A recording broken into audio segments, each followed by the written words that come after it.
ஓம் ஸ்ரீராம ராம ராமேதி ரமே ராமே மனோரமே சகசிரநாம தத்துல்யம் ஸ்ரீராமநாம வராணனே. உலகம் யாவையும் தாமுழா வாக்கலும் நிலைபெறுத்தலும் நீக்கலும் நீங்களா அழகிலா விளையாட்டுடையார் அவர் தலைவர் அன்னவர் சரண் நாங்களே. எத்திர எத்திர ரகுநாத கீர்த்தனம் தத்திர தத்திர கிருத்தமாஸ்தகாஞ்சலிம் வாஷ்பவாரி பரிபூர்ணலோச்சனம் மாருதிம் நமது ராட்சசாந்தகம். அஞ்சிலே ஒன்று பெற்றான் அஞ்சிலே ஒன்றைத் தாவி அஞ்சிலே ஒன்று ஆறாக ஆரியர்க்காக ஏகி அஞ்சிலே ஒன்று பெற்ற அணங்கைக் கண்டு அயலாரூரில் அஞ்சிலே ஒன்றை வைத்தான் அவன் எம்மை அழித்துக் காப்பான். இன்னைக்கு நம்ம கம்பராமாயணத்துல பாலகாண்டத்துல மிகை பாடல்கள்ல தாடகை வதை படலத்துல 18வது பாடல் பார்க்க போறோம். மிகும் திரள் மைந்தரை வேறு நீங்குரா தகும் தொழில் முனிவரன் சலத்தை உண்ணியே வகுந்துவின் வசுவரி வதிந்தது இவ்வனம் புகுந்தனள் அழல் என புழுங்கும் நெஞ்சினாள். இதுதான் பாட்டு. இப்ப நம்ம பதம் பிரிச்ச பொருள் பார்க்கலாம். மிகும் திரள் மைந்தரை வேறு நீங்குரா, மிகுந்த வலிமை பெற்ற மைந்தர்களை நீங்காத தகும் தொழில் முனிவரன் சலத்தை உண்ணியே. தவ முனிவனான அகத்தியன் அவனது சினத்தை முன்னிட்டு அதனை நினைந்து வகுந்துவின் வசுவரி வதிந்தது இவ்வனம் புகுந்தனள். வழி வழியாக அஷ்டவசுக்களின் தலைவனான இந்திரனது குற்றக்குறியாக திகழும் இந்த வனத்தை காட்டை புகுந்தாள். அழல் என புழுங்கும் நெஞ்சினாள். நெருப்பு போன்று புழுங்கும் நெஞ்சத்தை உடையவளான தாடகை. இப்ப நம்ம இந்த பாட்டுல இருக்கக்கூடிய நயங்களை பார்க்கலாம். மிகும் திரள் மைந்தரை வேறு நீங்குரா அப்படின்னு வர்ற இடத்துல, அதாவது தாடகையினுடைய மைந்தர்கள் சுபாகு மாரீச்சன் ரொம்ப வலிமை வாய்ந்தவர்கள் அப்படின்னு சொல்ற இடத்துல மிகும் திரள் மைந்தரை அப்படின்னு சொல்றாங்க. அதாவது திறமை இது எல்லாமே வலிமை, நிறைய பொருள், 6 பொருள் இருக்கு. வலிமை, தைரியம், வெற்றி, ஒளி, போர், பகை, இப்படி 6 பொருள் இருக்கு. இந்த இடத்துல வலிமையைத்தான் குறிக்குது. அதாவது வலிமை பெற்ற மைந்தர்கள் அப்படின்னு. தகும் தொழில் முனிவரன் சலத்தை உண்ணியே. அது நான் ஏற்கனவே சொல்லியிருக்கேன்னு நினைக்கிறேன். சலம்ங்கிற சொல் நம்ம கம்பராமாயணத்திலையும் பார்த்திருக்கோம். அதாவது சமஸ்கிருதத்துல சலம், சலம், ஜலம் இப்படி பல சொற்கள் இருக்கு. தமிழ்ல அது எல்லாத்தையும் நம்ம சலம் அப்படிங்கிற ஒரு சொல்லிலேயே அடக்கிடுவோம். குறிப்பா ஜலம் அப்படின்னா அது நீரை குறிக்கும். அதே இது நம்ம சஞ்சலம் அப்படின்னு சொல்ற இடத்துல அந்த சலம் அப்படிங்கிறது நடுக்கத்தை குறிக்கும். அதாவது சஞ்சலம் அப்படின்னா என் மனசே ரொம்ப சஞ்சலப்பட்டிருக்கு அப்படின்னா எது ஒரு மாதிரி ஒரு எது தப்பு அப்படிங்கிற ஒரு நடுக்கத்துல நான் இருக்கேன் அப்படிங்கிற பொருள் வரும். இதை தவிர திகிரி, அதாவது சக்கரம் அப்படிங்கிற பொருள்லயும் இருக்கு. இதெல்லாம் தவிர தனியாத கோபம் ஆகிய சினம், அதுக்கும் சலம் அப்படின்னு தான் பேரு. அந்த அர்த்தத்துலதான் இங்க வருது. இதை தவிர பொய்மை, வஞ்சனை, பட்சபாதம், அதாவது பார்ஷியாலிட்டி, பாரபட்சம் பாக்குறதுன்னு சொல்றோம்ல, அந்த பட்சபாதம், நிகிரகத்தானம்னா ஒரு 16 வகையான ஏரண வகைகள் இருக்கு நம்ம பாரத தேசத்தினுடைய தத்துவார்த்தங்கள்ல. அதுல ஒண்ணு இந்த நிகிரகத்தானம் அப்படின்னு. அதுவும் குறிக்கும். அந்த சலம்ங்கிற சொல் அதையும் குறிக்கும். அதை தவிர தீய செயல், அதுக்கப்புறம் மாறுபாடு, போட்டி, இப்படி நிறைய பொருள், பிடிவாதம், இப்படிலாம் நிறைய பொருள் இருக்கு. இந்த இடத்துல சலம் அப்படிங்கிறது அகத்திய முனிவனுடைய சினத்தை தான் குறிக்குது. தணிக்க முடியாத கோபம் அப்படின்னு. அதன் காரணமாக தானே அவர் சபிச்சு விட்டுறாரு இவங்க சுபாகு, மாரீச்சன், தாடகை மூவரையும். அதை உண்ணியே, சலத்தை உண்ணியே அப்படின்னா அதை நினைத்து அப்படின்னு அர்த்தம். அவர் அப்படி அதை செஞ்சு நம்ம அதுக்கு பதிலுக்கு இவங்களால ஒண்ணுமே செய்ய முடியல. அவருடைய கோபத்துக்கு இவர்கள் இரையானதுக்கு அப்புறம் இவர்களால பதிலுக்கு அவரையோ வேற யாரையும் ஒண்ணு செய்ய முடியல அப்படிங்கறத தானே நம்ம முன்னாடி பாடல்ல பார்த்தோம்.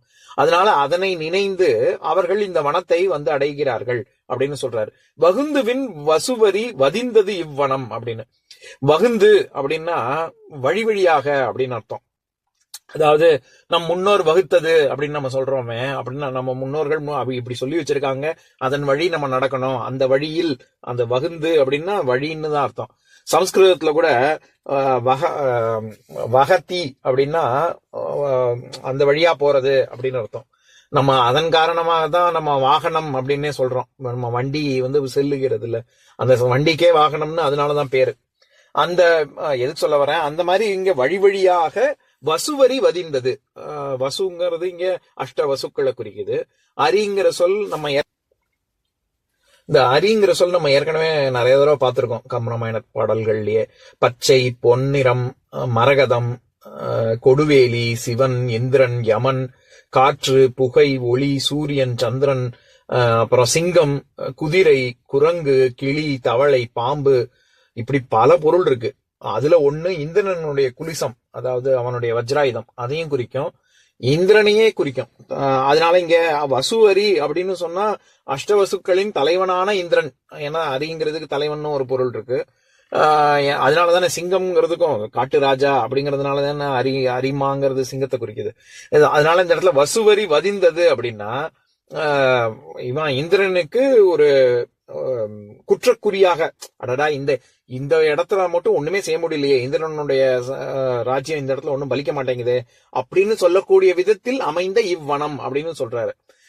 அப்பேற்பட்ட, அதாவது வதிந்தல் அப்படின்னா தங்குதல்னு அர்த்தம். அப்படி குற்றக்குறி தங்கியுள்ள இந்த வனத்தில் தாடகை புகுந்தாள் அப்படின்னு.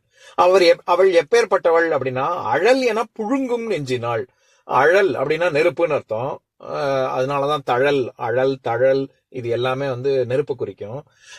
நெருப்பு மாதிரி அப்படியே தகதகன்னு எரியக்கூடிய ஒரு நெஞ்சு அப்படின்னா கொஞ்சம் கூட நெஞ்சில ஈர குணமே இல்லாமல் அரக்க குணம் கொண்டவள் அப்படின்னு. நெஞ்சில் ஈரம் இருக்கு அப்படின்னாலே ரொம்ப குளிர்ந்த தன்மை இருக்கு, இழகக்கூடிய தன்மை, காருண்யம் அப்படின்னு அர்த்தம். குளிருக்கு நேர் எதிர்ப்பதம் நெருப்பு. நெருப்பா இருக்கு, அப்படியே தகதகன் இருக்குன்னா யாருக்குமே தயவு தாட்சண்யமே பார்க்க முடியாத ஒரு நெஞ்சத்தை படைத்தவள் அப்படின்னு அர்த்தம். இப்ப நான் பாட்டை இன்னொரு தடவை படிக்கிறேன் கேளுங்க. மிகும் திரள் மைந்தரை வேறு நீங்குரா, தகும் தொழில் முனிவரன் சலத்தை உண்ணியே, வகுந்துவின் வசுவரி வதிந்தது இவ்வனம் புகுந்த நாள், அழல் என புழுங்கும் நெஞ்சினாள். இன்னொரு நாள் இன்னொரு பாட்டு பார்க்கலாம்.